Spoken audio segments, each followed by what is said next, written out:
और सब करके हमने पॉलिसी चेंज की, टेक्निकल क्वालिफिकेशन चेंज किए। और आपको मैं बताता हूँ कि वो टनल का टेंडर चौथी बार आपने निकाला, जिसका 12,000 करोड़ एस्टिमेट कॉस्ट थी, वो मेगा इंजीनियरिंग ने 5,000 करोड़ में लिया है। हमने 5,000 करोड़ बचाए।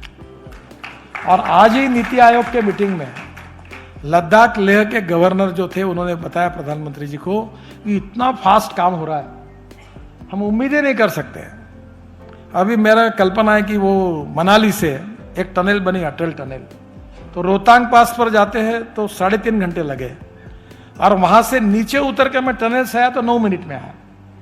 अब रोहतांग पास वो जो टनल है, अटल टनल से मैं 4 टनल बना रहा हूँ, और वहां से लद्दाख लेह को पूरे हिमालय में, और फिर जोजिला है, जोजिला से झेड़मोर है, और झेड़मोर से श्रीनगर है। तो ये इतना अच्छा प्रदेश है, और वो टनल में 5,000 करोड़ बच गए।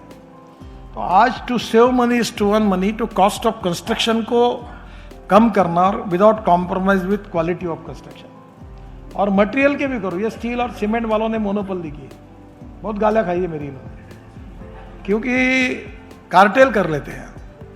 तो मैंने अभी ग्लास फाइबर स्टील लाया, तुम भी यूज करो।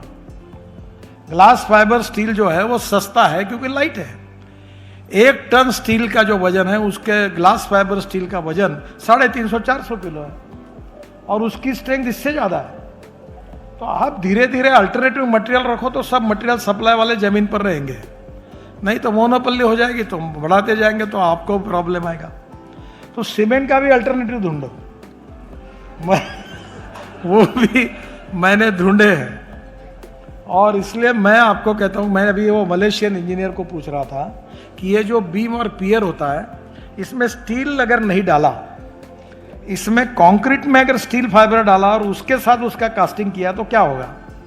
तो वो बोला, यह पहली बार आपने मुझे ये पूछा है, मैं अध्ययन करता हूं, पर मुझे आपकी बात समझ में आ रही कि स्टील फाइबर डालने से जब स्ट्रेंथ बीम की इतना जाने के बजाय इतना ही है, कम है, तो ये हो सकता है ना, स्टील को निकाल दो उसमें से।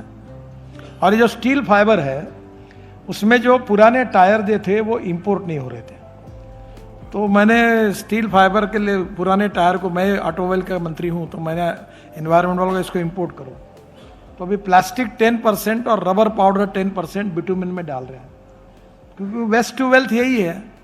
तो मैंने वो तार निकलती है टायर में से, तो मैंने कहा ये तार से फाइबर निकालो वेस्ट में, भंगार से, और ये कास्टिंग में डालो, ताकि नए स्टील वालों के पास जाने की जरूरत नहीं पड़ेगी। ये 30 रुपए 40 रुपए किलो मिलेगी, इनका 60 रुपए किलो है। तो और अभी हमने स्क्रैपिंग पॉलिसी भी लाई हुई है। तो मेरा आपको यही सुझाव है कि कॉस्ट ऑफ कंस्ट्रक्शन को कम करने के लिए इनोवेशन और टेक्नोलॉजी में successful practice in the world, उसका उपयोग करो, उस मटेरियल का उपयोग करो। अभी बांबू का काफी उपयोग हो रहा है। अभी बंगलोर का नया एयरपोर्ट बांबू का बन रहा है, मालदीव में बड़े बड़े होटल्स बांबू के बन रहे हैं, वो भीमा बांबू हम जगह जगह लगा रहे हैं। तो जब बांबू लगना, bamboo is a good material for construction, तो आप जब 4 अल्टरनेटिव तैयार होंगे तो स्टील वाले के भाव जमीन पर रहेंगे, और इसलिए स्वाभाविक रूप से कंस्ट्रक्शन इंडस्ट्री को बहुत अच्छा फ्यूचर है। और मैं आपको कहूँगा कि मैं 2 लाख करोड़ के लॉजिस्टिक पार्क बना रहा हूँ, उसमें 36 पार्क मंजूर हुए, 5-7 पर काम भी शुरू हुआ है। ये ड्राई पोर्ट बना रहे हैं हम सिंधी में, फिर जालना में, और अभी तो मुंबई बड़े बड़े हाईवे पर हम लॉजिस्टिक पार्क बना रहे हैं। अभी हम बस पोर्ट बनाने का काम कर रहे हैं। तो ये जो एयरपोर्ट बने, वैसे बस पोर्ट है, मेरे को अभी जो लिस्ट मिली है 100 बस पोर्ट की है। तो एक बस पोर्ट बड़े हैं, वो भी बीओटी में निकालने का हमारा विचार है। और सबसे इंपॉर्टेंट चीज़ है कि मैं रोपवे, केबल कार और फेनेकुलर रेलवे बना रहा हूँ। 165 प्रपोजल अभी मैं मंजूर करने वाला हूँ। ये आपकी सिविल इंजीनियरिंग से रिलेटेड है। कल शिवराज सिंह चौहान मेरे पास थे, तो मेरे मन का एक ड्रीम प्रोजेक्ट है, मैं भोपाल में जब हवाई जहाज से ऊपर उतरता हूँ तो वो 7 लेक है, तो मैंने उनको कहा कि मैं डबल डेकर बस हवा में चलने वाले आपको देता हूँ, और वो एयरपोर्ट से ऊपर से हवा से एक लेक के ऊपर से चलेगी और पूरा भोपाल घूमेगी, और 200 लोग एक समय हवा में चलेंगे। तो कल मैंने उनको उसका प्रेजेंटेशन बताया। अब टेक्नोलॉजी बहुत बदल चुकी है, और भारतीय लोग कम नहीं है। अब बड़े बड़े प्रमाण पर पब्लिक ट्रांसपोर्ट और इलेक्ट्रिसिटी बहुत है। अभी हमारे यहाँ मेट्रो 350 करोड़ रुपए लगे, मैंने मेट्रो तैयार करने का प्लान किया है 2 करोड़ रुपए पर किलोमीटर, कोई विश्वास ही नहीं रखता। अभी हम नागपुर, अभी 18-19 तारीख को रेलवे मंत्री आ रहे हैं और हम उसका काम शुरू करने वाले हैं कि नागपुर से अमरावती, नागपुर से चंद्रपुर, नागपुर से गोंदिया और नागपुर से जबलपुर, नागपुर से गोंदिया, नागपुर से छिंदवाड़ा, नागपुर से बैतूल और नागपुर से रामटेक और नागपुर से वर्षा, पूरी ब्रॉडगेज है। अब उसमें आप आइए, मैंने ये मॉडल तय किया है कि उसमें 2 करोड़ केवल खर्चा है और 8 डब्बे की गाड़ी होगी, रोलिंग स्टॉक टेक्नोलॉजी, 140 प्रति घंटा स्पीड से जाएगी। यानी नागपुर से अमरावती 1 घंटा 25 मिनट में, सब स्टेशन पे 2-2 मिनट रुकेगी।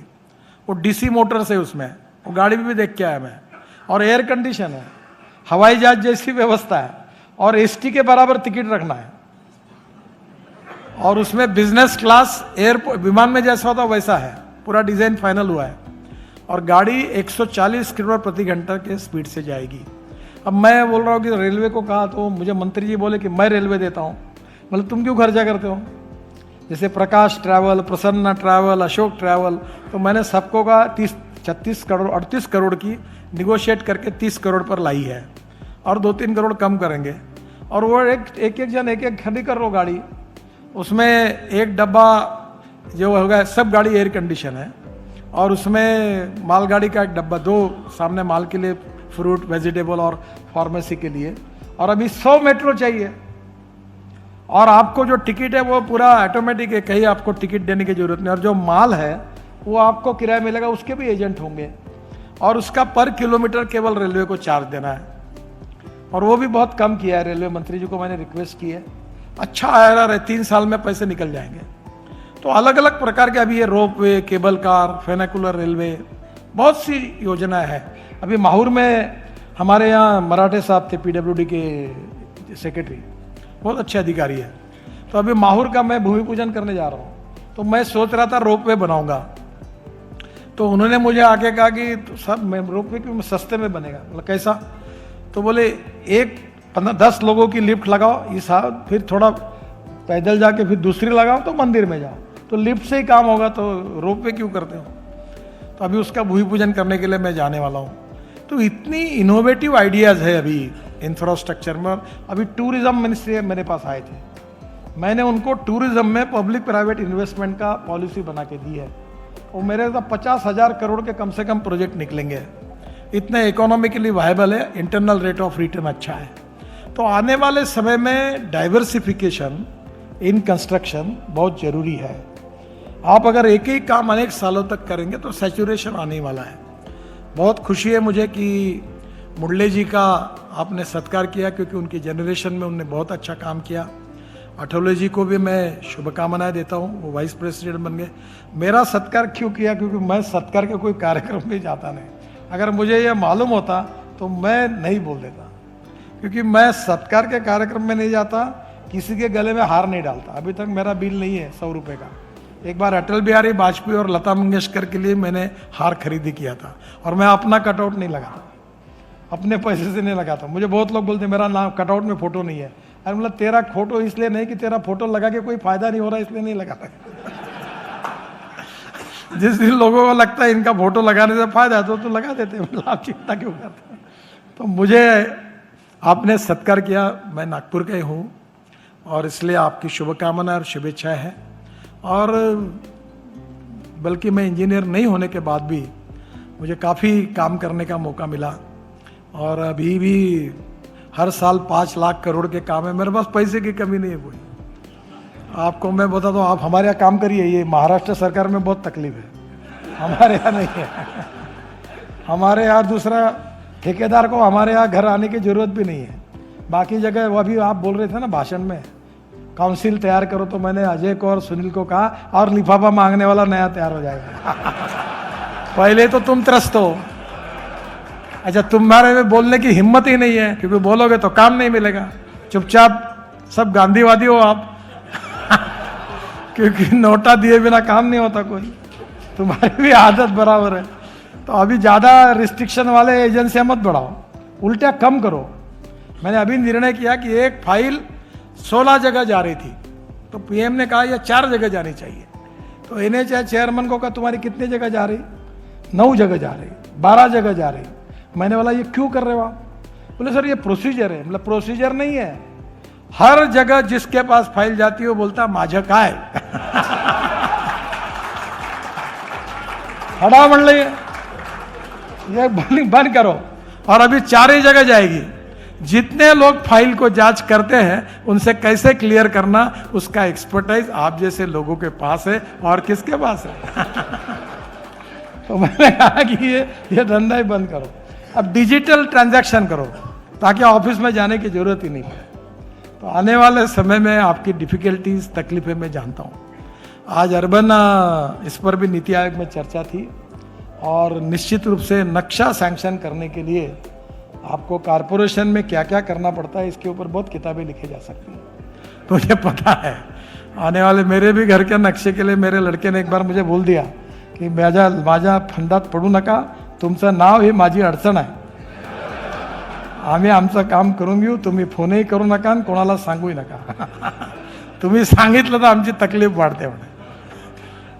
तो मुझे पता है कि कितने प्रॉब्लम्स आपको फेस करने पड़ते हैं, पर life is a game of contradiction, compulsion and limitations. The man is not finished when he is defeated, but he is finished when he quits. मैं रिचर्ड निक्सन के ऑटोबायोग्राफी का यह वाक्य अक्सर याद रखता हूँ। जब वो चुनाव हार गए और वाटरगेट के कारण उनकी बहुत बदनामी हुई, तो वॉशिंगटन में उनको कोई एरिया में रहने के लिए जगह नहीं मिल रही थी, लोगों ने बहिष्कृत किया था, और ऐसे समय उन्होंने अपनी जीवनी लिखी है। वो किताब मैंने बहुत सुंदर लिखी है। उसके आखिरी में एक सुंदर वाक्य है, वो यही वाक्य है कि the man is not finished when he is defeated, but he is finished when he quits. युद्ध भूमि पर हारने के बाद कोई समाप्त नहीं होता, युद्ध भूमि छोड़कर जब भाग जाता है तब समाप्त होता है। तो लड़ते रहना चाहिए। आपके यहाँ तो मालूम नहीं, पर मैंने कंस्ट्रक्शन कंपनी के अनेक लोगों को जो मुर्दा करके डिक्लेयर हो गए थे उनको जान फूकी और उनको फिर काम को लगा दिया, बड़े बड़े कंपनियों को। और अभी भी मैं कल वो हमारी IAS ऑफिसर है NHI की चेयरमन, उसको कह रहा था, तिला मराठी समजतो ना, मॅडम मी म्हटलं वधूवर सूचक मंडळ काढला, सर इसका मतलब क्या है? मैंने बोला जो महिला विधवा हुई है उसका पुनर्विवाह करने का काम शुरू किया है। तो जो कॉन्ट्रैक्टर फेल हो गया उसको दूसरा कॉन्ट्रैक्टर देखते रहता हूँ, उसका काम फिलहाल शुरू किया, और धीरे धीरे सब प्रॉब्लम सॉल्व हो गए। क्योंकि मैं जब मंत्री बना तो 3,85,000 करोड़ के 406 प्रोजेक्ट स्टॉल प्रोजेक्ट थे, और हमने इंडियन बैंकों को 3 लाख करोड़ के NPA से बचाया, और उसमें से 40,000 करोड़ के प्रोजेक्ट केवल रिजेक्ट किए, बाकी सब फिर से खड़े किए। क्योंकि 90% सरकारी अधिकारी जिम्मेदार थे प्रोजेक्ट के लिए जो अटक गए थे। तो आज भी आपके पास अड़चने हैं, समस्या है, पर छोटू भैया जैसी सक्सेस स्टोरी है। और आज छोटू भैया, और मुझे लाभे साहब की भी याद आ रही है, छोटू भैया के बहुत खास मित्र थे, वो भी छोटू भैया के साथ बिल्कुल हर काम में अग्रसर रहते थे। उनका मृत्यु हो गया, पर निश्चित रूप से छोटू भैया का जो कुछ उन्होंने काम किया वो हम निश्चित रूप से याद रखेंगे। और मैं आज के दिन में भगवान से यही प्रार्थना करता हूँ कि उनको निरोगी और दीर्घायुष्य प्राप्त हो, यही प्रार्थना करते हुए अपनी बात को समाप्त करता हूँ। धन्यवाद।